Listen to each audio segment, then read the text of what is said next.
Olá! Bem, você já ouviu falar ou você já foi diagnosticado com bico de papagaio? Então esse vídeo é para você. Mas o que é esse bico de papagaio que dá na coluna e o pessoal fala tão mal dele?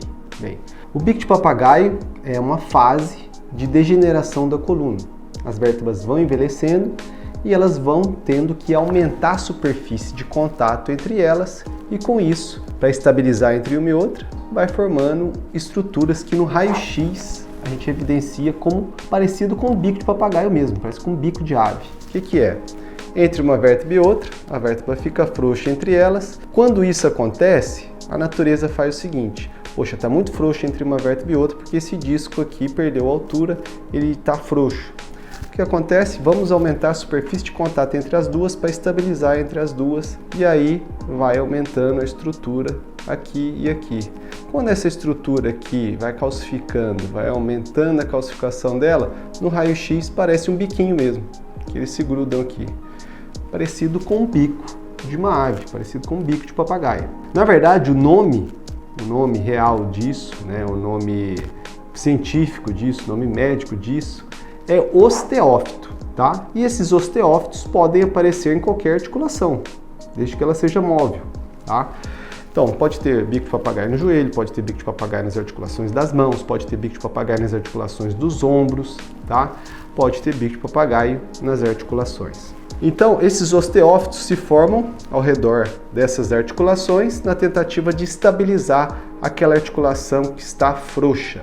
Porque primeiro o disco envelhece, ele fica frouxo e aí o organismo entende que está muito frouxo e temos que fazer algo. Esse algo é formar bico de papagaio para estabilizar entre uma e outra. Por isso, nem sempre esses bicos de papagaio são sintomáticos, ou seja, eles causam problema. A grande maioria deles são assintomáticos, ou seja, não traz nenhum problema para o paciente, não vai causar dor, não vai causar nenhum desconforto. Mas, em algumas vezes, esses bicos de papagaio podem sim causar dor e desconforto. Quando? Quando eles são em excesso.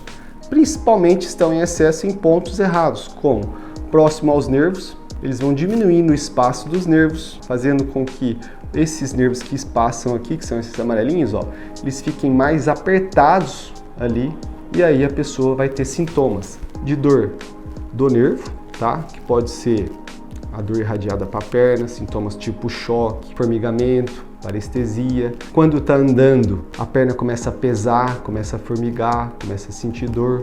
Em estágios mais avançados, ele pode ter alteração de controle dos esfíncteres urinário e fecal, ou seja, pode não controlar tão bem a urina ou as fezes. Pode ter alteração de equilíbrio, principalmente quando esses osteófitos estão numa região onde está comprimindo a medula. Então, esse paciente pode ter disbasia, pode ter perda de equilíbrio e ter que andar com os pés um pouco mais afastados para manter o mesmo equilíbrio de sempre. Ou ele vai perder a coordenação gradativamente da força nas pernas. E perda também dos controles dos esfíncteres, tanto fecal quanto urinário, que eu falei para vocês. Então é muito importante ser avaliado por um especialista, ver direitinho onde estão esses osteófitos, se esses osteófitos estão causando problemas ou não, e saber que esses osteófitos fazem parte do processo de degeneração, que é um envelhecimento da nossa coluna. Envelhecer é natural, a população está cada vez mais envelhecendo, atingindo idades que antes eram inimagináveis. Por exemplo, hoje, os 70 anos de idade, o paciente parece que é o antigo 40 anos de idade, em termos de disposição, de energia, de força, de vitalidade que esses pacientes têm. Mas, infelizmente, a nossa coluna está degenerando. Então, está um paciente com uma cabeça boa, com energia, com vitalidade, mas com as articulações, muitas vezes com bastante degeneração e formação de osteófitos e apertando ali os nervos na coluna. Isso muitas vezes necessita de uma avaliação bem minuciosa de um especialista para falar o que fazer, uma fisioterapia, um reforço muscular ou alguma pequena cirurgia para descomprimir o espaço daqueles nervos novamente, para esse paciente voltar a ter uma qualidade de vida sem dor, sem incômodo, com força nas pernas, com controle dos esfíncteres urinários, fecais e levar a vida bem melhor com isso. Tá? Bem, se tiver qualquer dúvida a respeito do tema, é um prazer poder ajudá-los. Só deixar aqui o nosso link. Muito obrigado a todos. Tchau, tchau.